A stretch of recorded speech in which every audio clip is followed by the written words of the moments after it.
government has undertaken केंद्रीय वित्त मंत्री निर्मला सीतारमण ने रविवार को संसद में बजट पेश कर दिया है। ये बजट एनडीए सरकार के लगातार तीसरी बार सत्ता में आने के बाद दूसरा पूर्ण बजट है। इसके साथ ही निर्मला सीतारमण देश की ऐसी पहली महिला वित्त मंत्री बन गईं, जिन्होंने लगातार 9वीं बार बजट पेश किया। बजट में सरकार ने हेल्थ सेक्टर से लेकर इंफ्रास्ट्रक्चर तक कई सेक्टरों पर ध्यान दिया है। बजट के आने के बाद बीजेपी के दिग्गज नेताओं और केंद्रीय मंत्रियों की भी प्रतिक्रियाएं आई हैं। सुनिए क्या कुछ कह रहे हैं मोदी कैबिनेट के मंत्री। 2,78,000 करोड़ का ये जो बजट का आवंटन है, इसमें से 1,20,000 करोड़ जाएगा सेफ्टी रिलेटेड एक्टिविटीज़ पे, और इतना फोकस है सेफ्टी और मेंटेनेंस पे, ट्रैक मेंटेनेंस पे, कोच मेंटेनेंस पे, लोको मेंटेनेंस पे, वैगन मेंटेनेंस पे, कवच की इंस्टॉलेशन पे, ऑपरेशन सिस्टम को ठीक करने के लिए, डिजिटल स्टेशंस लाने में, इन सब फोकस के कारण सेफ्टी करीब 95% बढ़ी है, इम्प्रूव हुई है, और ये आने वाले समय में और भी इम्प्रूव होगी।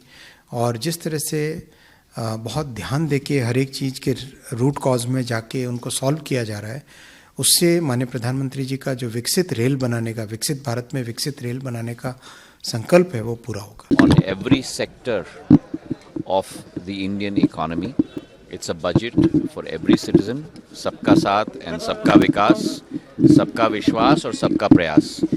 Particularly area of telecom, area of donor has got a very good impetus in this budget, and we hope to take forward the Prime Minister's vision of capitalizing on India's growth potential.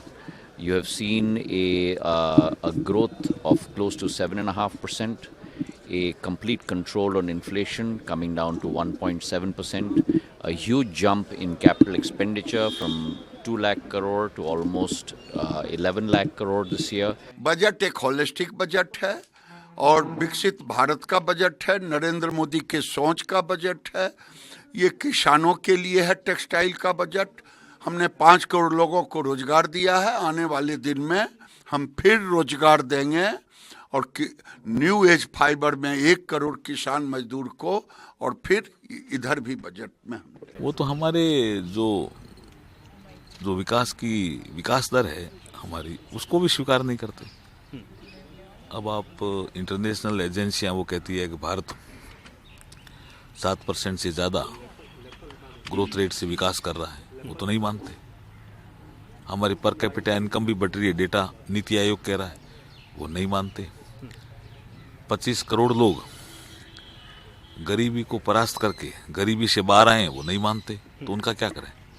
ये budget तो दोबारा उनको पढ़ना पड़ेगा, तब समझ में आएगा।